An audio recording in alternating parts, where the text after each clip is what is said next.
Welcome back to the Unpacked Pod.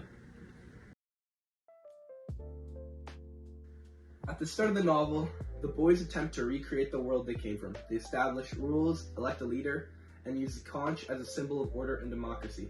The conch gives everyone a voice and represents fairness and structure. A quote we found from the book is, the conch exploded into 1,000 white fragments and ceased to exist. This moment is more than just a character's death. It represents the complete destruction of civilization on the island. What's important is that this breakdown doesn't happen all at once. It happens gradually, driven by fear. As the boys become more afraid of the beast, they begin to prioritize survival over cooperation. Fear slowly replaces reason. A clip we found from the book is, maybe there is a beast, maybe it's not only us. Simon realizes that the true danger isn't something external, but it's the darkness within human nature itself. This idea connects strongly to the real world. Throughout history, fear has often been used to justify violence and cruelty. When people feel threatened, they look for something or someone to blame. Golding suggests that fear makes people abandon moral responsibility in order to protect themselves. Jack is the clearest example of how fear and desire for power speed up the collapse of civilization. Unlike Ralph, who values rescue and order, Jack values control and dominance. A clip that we found from the book was, "Bullocks to the rules, we're strong, we hunt." This line marks a turning point. Jack openly rejects rules and replaces them with strength and violence. Hunting becomes more than survival, it becomes power.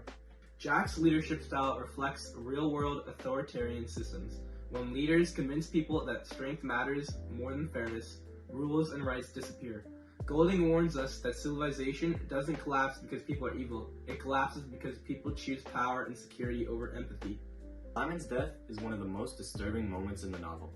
He is killed not because he is dangerous, but because the boys are terrified and caught up in a group mentality.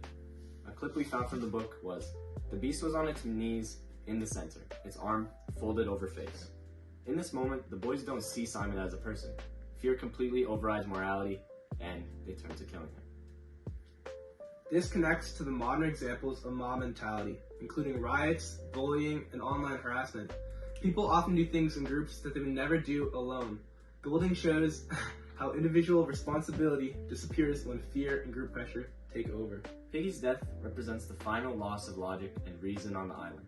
Piggy symbolizes intelligence, science, and rational thinking. A clip from the book is, Piggy fell 40 feet and landed on his back across that square red rock in the sea. With Piggy gone, there is no voice left to challenge Jack's authority. This moment feels especially relevant today. When facts and logic are annoyed, fear fills the gap. Golding suggests that when societies silence reason, they become vulnerable to chaos and destruction. By the end of the novel, Ralph is no longer a leader. He's being hunted like an animal, civilization has completely collapsed, and survival is the only priority left. The quote we found, Ralph wept for the end of innocence, the darkness of man's heart. Ralph isn't just crying for himself, he's mourning the realization that humanity is far more fragile than he believed. Civilization survives only when people actively choose empathy, responsibility, and self-control. Without rules and accountability, fear and self-preservation take over. Lord of the Flies forces us to ask an uncomfortable question. If the rules disappeared, who would we become? Golding warns us that the darkness of human nature is always present, and it's our responsibility to keep it in check.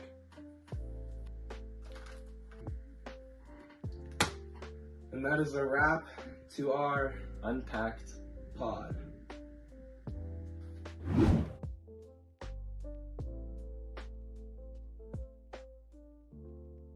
What? Okay. Just Lord of the Flies forces us